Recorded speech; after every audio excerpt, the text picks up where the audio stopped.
Hello, viewers. Just had a bit of a, shall we say, revelation this morning, and I wanted to touch on the idea of prayer and answers to prayers. I know there's a lot of people out there that, are praying about different things in their life, and they're waiting patiently for God to answer those prayers. And quite often they feel, frustrated, waiting for God's answers to prayers. And as time goes on, sometimes we can forget that we've prayed about something. But we still have this feel that there's a want or a desire in our life that hasn't been met. Well, I've realised that God definitely does answer prayers, but He doesn't answer them in our timing. He answers them in His timing. So looking back at my life, I can see there's been things I've prayed about in the past that have been very specific things, and that there have been points later in my life where the answer to those prayers have come true. I mean, those prayers have been answered, but by the time God has answered the prayer for me, I've actually outgrown the original prayer request. So the thing that I wanted when I originally prayed, having received that thing later, or having had the opportunity to achieve that goal that I had, or that prayer outcome that I wanted, having been given that opportunity, I've turned it down because by that point I've actually outgrown it. So to give you an example, say for example a young child wants a Barbie doll or a Ken doll, or an action figure. That's what they believe is going to make them happy, so they pray about it. They ask their parents for it. Same sort of thing. And if they don't get it instantly, they feel disappointed. If they forget about it, time goes on. But then if they get that thing at some stage later in their life, suddenly when they're 20 years old, or something like that, they get given a Barbie doll or something. They think, I've outgrown Barbie dolls, or Ken dolls or action figures. Why are you giving me this now? Well, see, God knows that we have a problem when it comes to what we want, or what is good for us. In fact, God knows what's good for us, and so we're not very good at making decisions about that. We think we need the Barbie doll, the action figure. That's going to make us happy, but God knows that we're going to outgrow those things, and that getting them instantly might give us short-term gratification, but ultimately we're going to outgrow it. So through the process of prayer, what God is doing is helping us to grow beyond our own wants and desires and expectations in life. So the person that keeps wanting and getting is always limited by their own concept of what's good for themselves, whereas the person that allows God to make the decisions for them about what is the best thing for them in their life is always going to grow beyond themselves, beyond their own limitations. So that's the wonderful thing about having a relationship with God. If you let Him make the decisions in your life instead of trying to control it yourself, you're actually going to grow beyond your own limitations. There's a classic Twilight Zone episode where this elderly man is the CEO of this company, and he encounters the cleaner one night while he's working back late, and he discovers that he actually grew up in the same town as the cleaner, but the two people went on two completely separate paths. He became the head of the company while the other man became the cleaner of the company.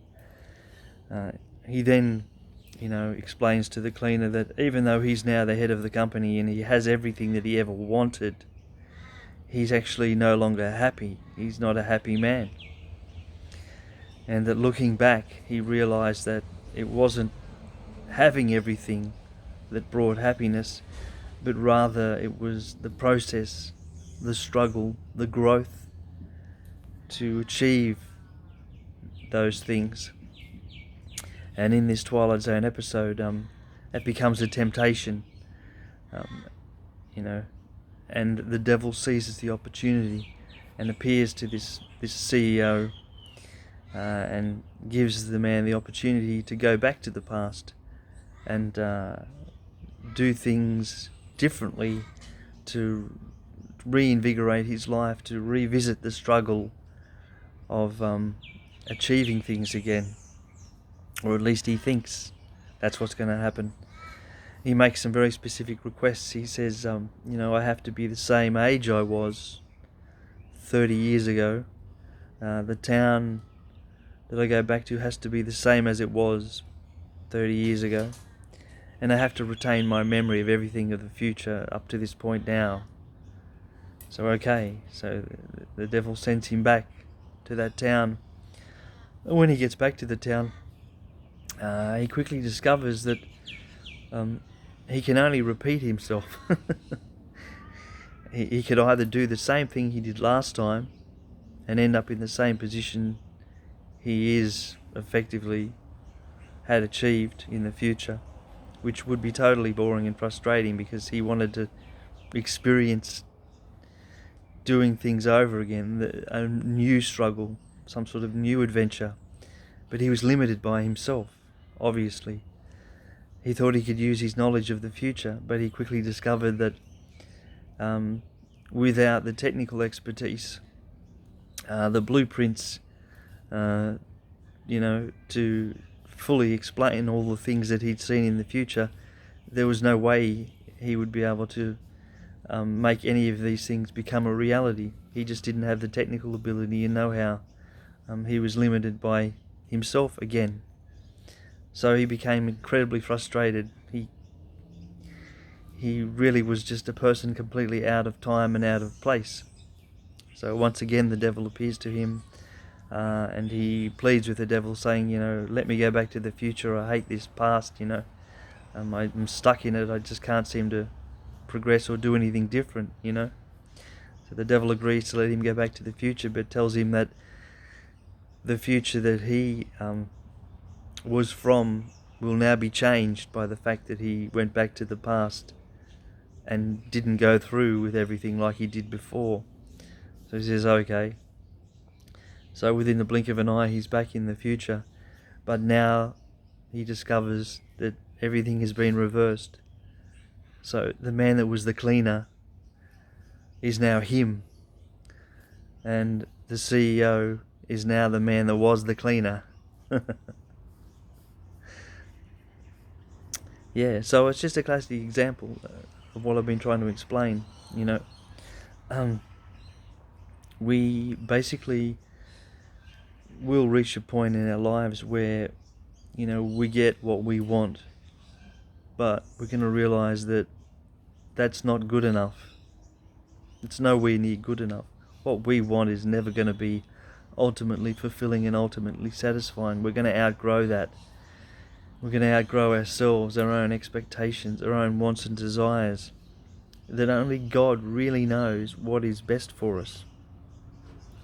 So he can give us what we want, sure, but he knows we're going to outgrow it. So we have to give up on this idea of, asking for what we think is best for us, and rather let God decide. He's going to keep us growing, keep us challenged, keep us moving ahead beyond the limitations of ourselves. And ultimately, through Christ, we are going to achieve the ultimate fulfillment as having a life in heaven. And that is something that no mind has conceived, how wonderful and fantastic that life in heaven will be. But it's going to far exceed our wants, our desires, our expectations in the here and now. But we can start to grow through this process of letting Him take charge of our lives, letting Him set the goals, set the bar and the standards in our life, rather than leaving it to ourselves to make bad decisions. So I encourage you to let God start making decisions in your life today. So you could pray a prayer and say, like the Lord's Prayer, I think the Lord's Prayer is probably the best example of it. Our Father in heaven, hallowed be your name. Your kingdom come, your will be done. So there's the important point. Your will be done. God's will, not ours. So it's what He wants and not what we want. It's going to ultimately be fulfilling in life. So God bless. Keep praying. Keep reading the Bible.